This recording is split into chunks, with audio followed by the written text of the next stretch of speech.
Hi,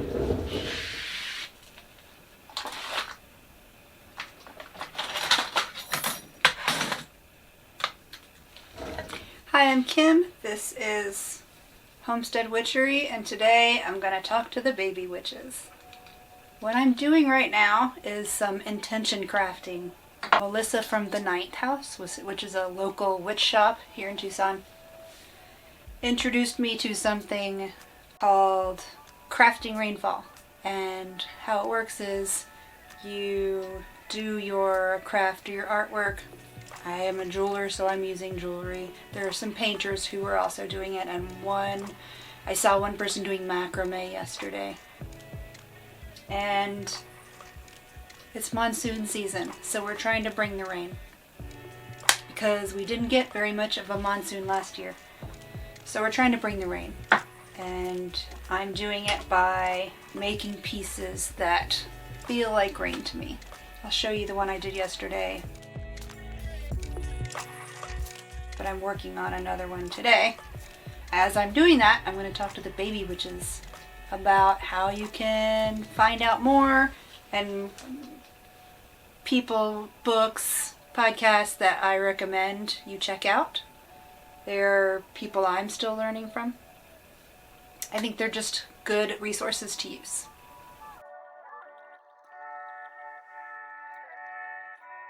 First one is going to be someone I've mentioned before.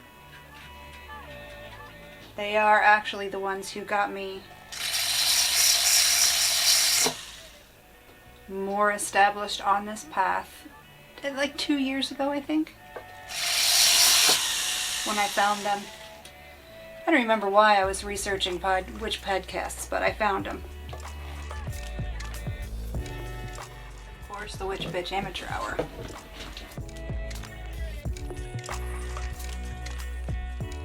My piece. So, the Witch Bitch Amateur Hour is hosted by Charlie and Macy. They are cousins who live in Texas. And they are going through this, struggling with the rest of us, and talking about it along the way. Kind of like what I'm doing. They both choose a different topic every week, except for 1 week when they ended up choosing the same topic and they got smashed, and it was a special, and it's one of my favorite things that they've done.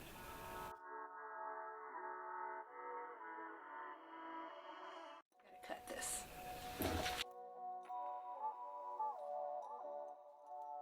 Part of the reason that I like Macy and Charlie is because they are very authentic. They're very down to earth.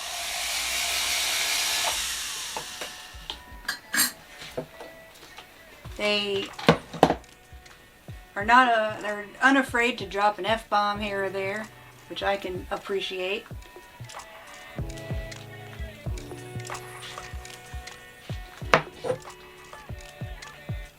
Normally I would have a mask on, but I'm talking. Hilarious. And they cover real subjects. And they have developed this really great community of witches on Facebook. I mean, it's not just on Facebook, but I spend a lot of my time hanging out on Facebook in that group.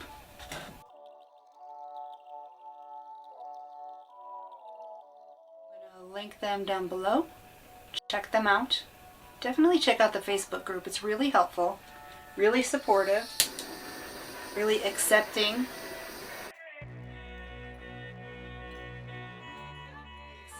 Of all sorts of witches. There's no right way in that group. As long as you're respectful, you're welcome.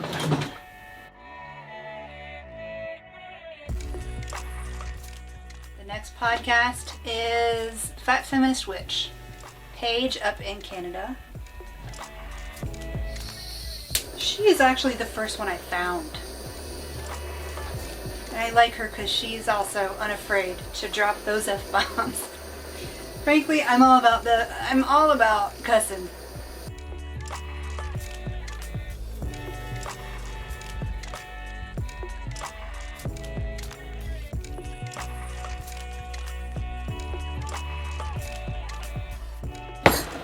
Another reason I like Paige is that she's a green witch, and by green witch I mean she's into the pot. I don't use marijuana myself for a couple reasons, one of which is that I work in healthcare and I need to be able to keep a job. And the other is because I just don't like it. I have smoked it before. I do not like being high. It really tweaks my obsessive compulsive disorder. I super don't like it. I already have this weird thing with Thyme, and that just increased it tenfold. So I do not smoke the pot. But I think it is a really great medicinal option that the whole country needs to have. And it pisses me off that we don't. Really funny. She does a good length of a podcast. Sometimes people do them and they just get too long. Or they're only 5-10 minutes. If I sit down to do I'm usually in here. If I sit down to listen to a podcast, I need more than 10 minutes. She, I think, might be the first person I ever advertised with. So she has a special place in my heart for that. And yes, Paige, I remember that I said I would send you some stuff. And I still haven't. But I remember. This is yours. It's been sitting on my desk for a long time. I promise I'm going to do that by the end of the year. Another podcast I really enjoy is New World Witchery. That's a lot to do with the fact that they're from back east. I love living out here in the Southwest, but I also love hearing the sounds of my childhood and hearing people talk about things that I recognize and remember. They've been on the air for a really long time, so if you're a beginner, definitely check them out. Tons of good information, tons of good stories, good interviews, book reviews, book recommendations, all that stuff. Definitely check out New World Witchery. What's another one? Well, Witch Wave. Actually just advertised with them, I think last month. So Witch Wave is hosted by Pam Grossman, and she puts out all kinds of information. She's been around for a while. Definitely check it out. Great for beginners, but it's also great for like intermediate. I feel I'm kind of intermediate. I'm still finding new stuff. Funny and a good variety of stuff. So check them out.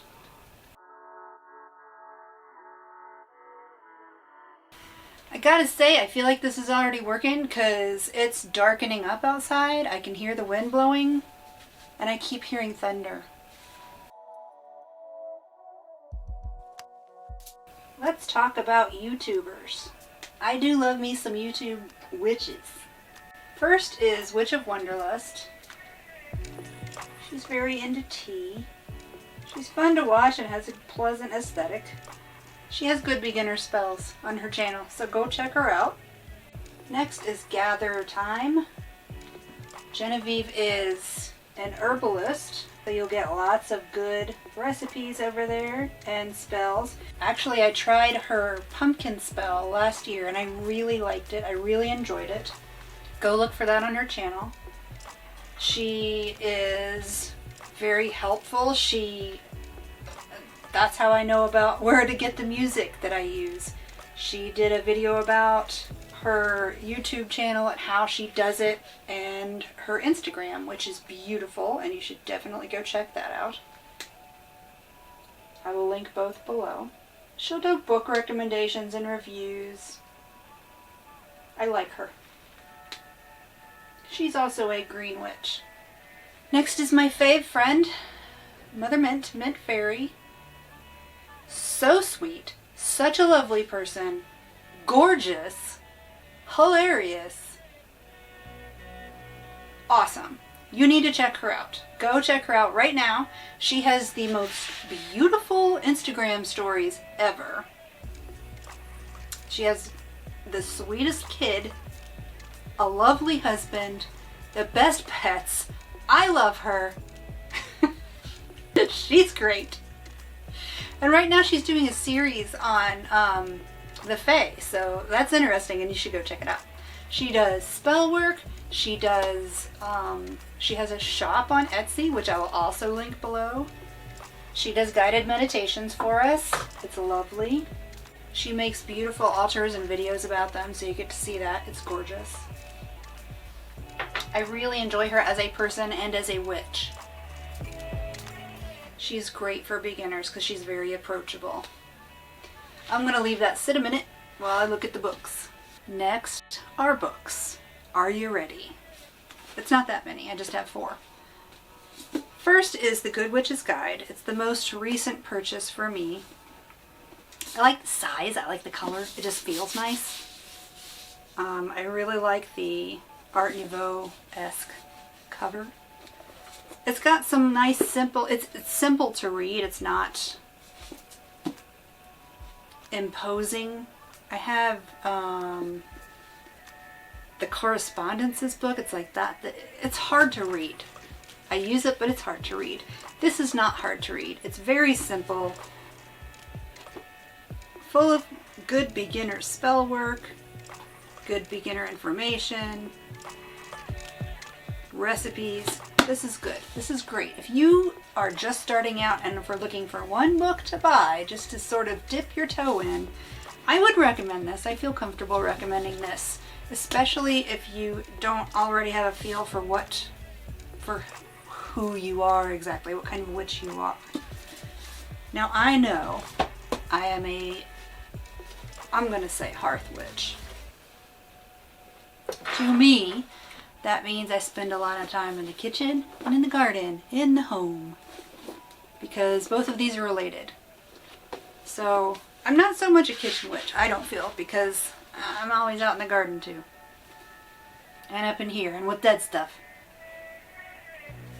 This is Kitchen Witchery by Marilyn F. Daniel.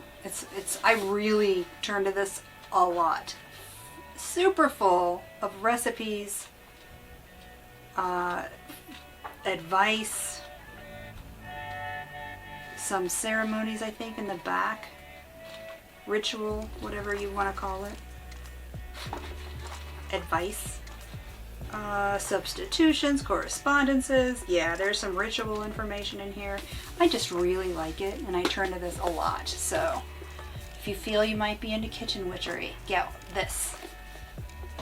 Or if you just want to expand your knowledge on blending oils or making insets, there are some good recipes for that in there. Next is Craft of the Wild Witch. There are some rituals in here and like a couple recipes, a couple spells. For me, it's more about the information. It's Craft of the Wild Witch by Poppy Palin. This is, for me, more theory, kind of. I just turned to a page that said ceremony, which turns me right off. This opened up my eyes as far as I don't really have to have a label. I actually do use the term Wild Witch a lot. Craft of the Wild Witch is good if you are trying to figure out who you are. You think you might be on the hedge witch path, but you also like to garden, but you also like the kitchen. You like the greenery. Check it out. Finally is Runes for Transformation by Kadrick Olson. This is a less known book. Kadrick is out of Denver, I believe, and I got to hear him speak at Pagan Pride in Colorado Springs a couple years ago, where I bought the book. And I like this. I don't really do divination with runes anymore. I don't really do much divination at all anymore, just for reasons that I don't feel like going into right now. But he really goes into the meanings and the uses of the runes. And I feel if you use this book to learn the meanings and use it to improve yourself, also the little subtitle, Using Ancient Symbols to Change Your Life. It's just really interesting the way that you can apply each rune to yourself as a part of self-improvement and self-care. And so I really do work with runes even though I don't use them for divining. I use them for other things. And that's the book I recommend whenever people ask. And runes seem to be on the upswing of people's interest. I do have a tarot recommendation. Let me grab that.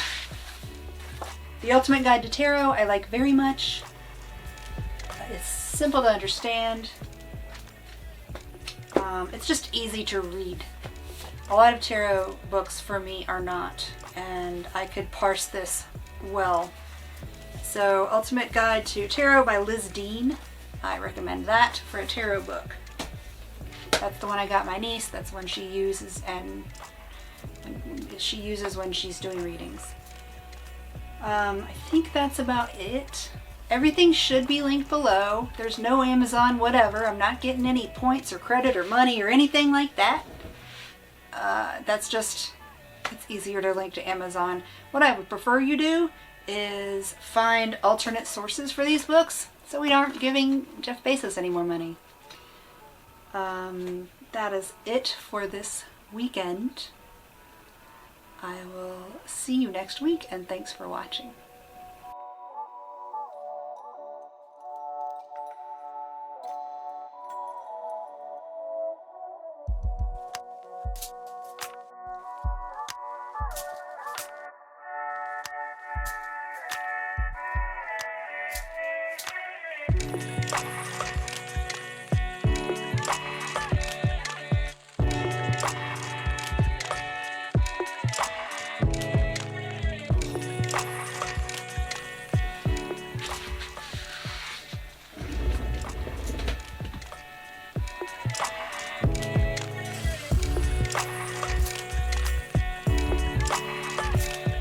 If you want to see more stuff like this, then follow the hashtag craftingrainfall on Instagram. Here's the finished product. I'm really pleased with it. I really love these blue flashes in the hematite. I need to find out what kind of stone this is, but I think it's really cool looking, and I'm happy with the way it turned out.